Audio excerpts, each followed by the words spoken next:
there is an emoluments clause in the Constitution which prohibits the president from benefiting personally from his official acts.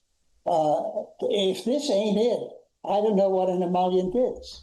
The fact that he's done it brazenly, it's sort of like saying that the guy stuck up a bank in full view of the public. So what? It's still a stick-up. The ruling of that federal court, well, in the early hours here in late evening USA, where the judges struck down President Trump's, well, most of his global trade tariffs, a significant setback. Stephen Miller, the president's deputy chief of staff, accused the court of a judicial coup. And I spoke earlier to Daniel Morris, who's chief market strategist at BNP Paribas, and he told me how the markets were taking the news so far. The fundamental view that the markets have, which is that tariffs are going to be higher than they were prior to the Trump administration, is probably still the case. Of course, there's the high degree of uncertainty exactly how much and who and where and so on. But they're going to be tariffs. But the important thing is that we knew this already, and markets are nonetheless higher. So tariffs are not the only thing driving equity markets. So there are other positive factors, and we don't want to lose sight of those either. No. Right, let's now talk to Irwin Stelzer, the leading economist who's director of the Hudson Institute's Economic Policy Studies Group, also writes for the Sunday Times, among other publications. Welcome to you, Irwin. Thank you for having me. You're very welcome. I mean, do tell us then, what were your immediate thoughts on hearing of the Court of International Trade's ruling against the administration? Well, there are two. This is the first step in a... And the second is that this is simply a subset of a battle between the judiciary and the Trump administration for primacy under the Constitution. There are all a bunch of other cases with the same problem. The Supreme Court will get to it sooner or later. And meanwhile, I think there's no reason to react to it one way or the other. Right. And when you heard it, did you sort of reserve your judgment, the beginning of the beginning of another chapter, a part of just another subtext in this story, or did you see it as a ray of light that the courts were stepping up in the way that they did against this exercise of presidential power? I see the market's immediate reaction was broadly favourable, but generally they seem to be biding their time. Well, first of all, I had anticipated this. I made a note to myself about 3 months ago that this is going to happen. It's just a question in which forum it will happen. So I was not surprised. I mean, this is Trump testing the limits of presidential power and the judiciary trying to set those limits. Yes. On tariffs, it affects who he can deport. It affects almost every action of the administration. So that's why it's of importance. For tariffs, we're going to get tariffs. I mean, there are other ways Trump can impose the kinds of tariffs he's talking about. So I don't think in terms of the markets reacting, the markets are reacting right. They're reacting to other sort of more positive signs on the American economy and taking this as just another proof that one way or the other, there will be tariffs, probably at the 10% level for everything, and then we'll see where we go. Yeah, I mean, so there's this trial of strength going on in so many areas. Between the executive in particular and the judicial branch in particular. In that trial of strength, the judicial branch in this particular court exerted its authority the way that it did a few hours ago. Where is your thinking on this? Do you believe that Donald Trump is improperly asserting his authority as president? You want me to get arrested for practicing law without a degree? My feeling all along has been that the emergency powers that Congress ceded to him because they don't want to take responsibility for anything do not include the ability to set tariffs as he's doing it. I mean, he's claiming it's an emergency. If it's an emergency, it's a 50-year-long emergency because that's how trade deficits. Now, still, look, some lawyers are going to say, yeah, but now is the time. It's an emergency. So it's possible. My feeling is that I would be more comfortable if the judiciary sets limits on Trump, which he has now so far refused to recognize. We don't want. The founding fathers determined that the judiciary should be a constraint on the president. And that stood us in very good stead for 200 some odd years. Yeah.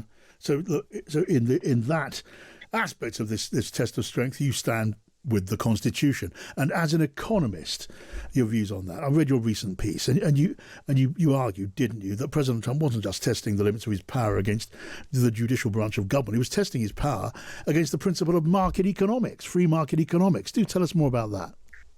Yes, well, look, we know one thing, that dictators are not very good managers, partly because they don't let anyone surround them who will say, well, I don't think that's a good idea.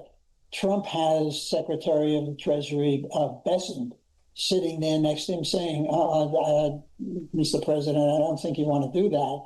And he listens because he's worried about a rise in long-term interest rates, which would raise mortgage rates, which would have a mess on his hands. Yes. So I personally think that any political situation in which a single man has authority, such as Xi Jinping has over the moribund Chinese economy, or Putin has over the, I don't know what to call it. I mean, Russia is what, a country, it's a gas station with a president. We are better served, the economy is better served by a Democratic administration. Yeah. Do carry on.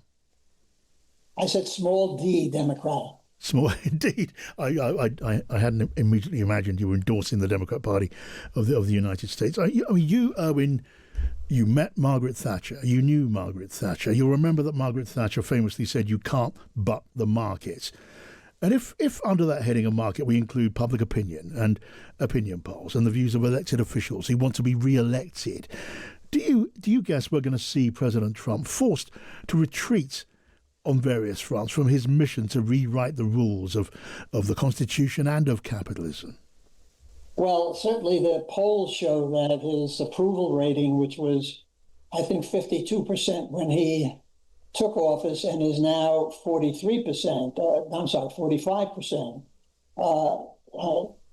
suggests that the midterm elections is a place where a constraint on his power would occur if the Democrats gain control of one, or better still, in terms of constraining him, both houses.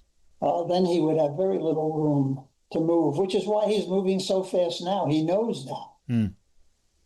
Yes. I mean, from what you said earlier on, you heard very clearly. I mean, not that you needed to. You're no great fan of today's Democrat Party, or for that matter, Kamala Harris. That you see them as the party of big government. You dislike what you see as their woke ideology. Knowing what you now know about the ways of the Trump administration, I wonder, who would you judge to be the best choice for America in a hypothetical election tomorrow? In a hypothetical election tomorrow, which I assume would not include Kamala Harris and would not include Donald Trump, I would first have a wish and then I would have an act.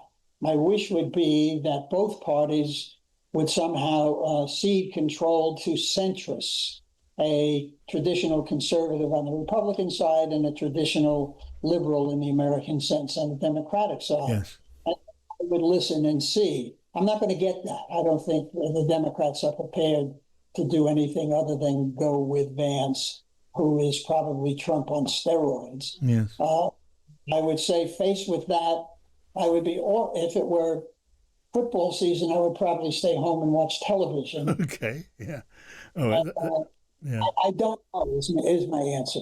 No, that is a clear answer. A choice between Harris and Trump, or their, or any visible successor. Your answer is you don't want any of them. Thank you very much. And you also addressed the question of character in your most recent article. Now, there's a report today, I think it's in the Washington Post, that President Trump was the one who initiated that gift from Qatar of a $400 million luxury jet to use as Air Force One, the presidential jet, and as the president chooses afterwards. And there's been a lot, hasn't there? A lot of reporting about the president using and playing the cryptocurrency market in a way which has enriched him and his family very significantly. Do these things, Irwin, do they weigh with you in judging the president's fitness for office? Absolutely. They are disgusting is the only way I can describe it. And if the Democrats could get a majority of both houses. I think these are probably impeachable offenses. Now, they worry about impeaching the president because every time they try, he gets stronger. But the only way to describe this, it's unprecedented. I mean, I'm a student of American history.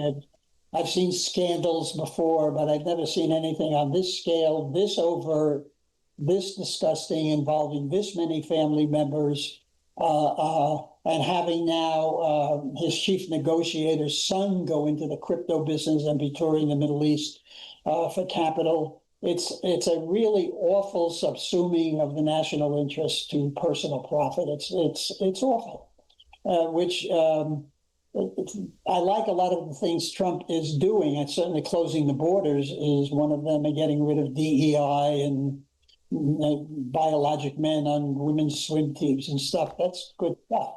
But this alone, see, I won't be faced with having to vote for Trump. If I were faced with having to vote for Trump, it would be very easy. I would not. But he's not going to be on the ballot.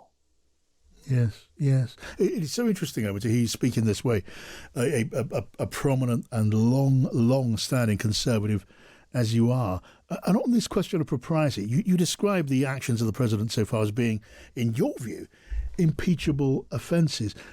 It will be argued on the other side that everything the president has done has been done in the open. His cryptocurrency dealings and this matter of the luxury jet. I mean, it's out in the open, and yet you still consider a matter of impeachment. Well, look, there is an emoluments clause in the Constitution which prohibits the president from benefiting personally from his official acts. If this ain't it, I don't know what an emollient is. The fact that he's done it brazenly, it's sort of like saying that the guy stuck up a bank in full view of the public. So what? It's still a stick-up. So this is, it's unimaginable. And if you talk to anyone other than those who are sharing in the booty, and I do. I try very hard to talk to people on both sides of the fence, as I did when Mrs. Thatcher was prime minister.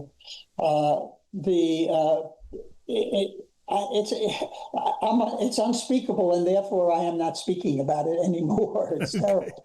Well, I won't submit you to any further discomfort on that head then. However, what you have said is absolutely fascinating. Irwin Stelzer, a leading economist and writer, thank you for joining me on the programme this afternoon.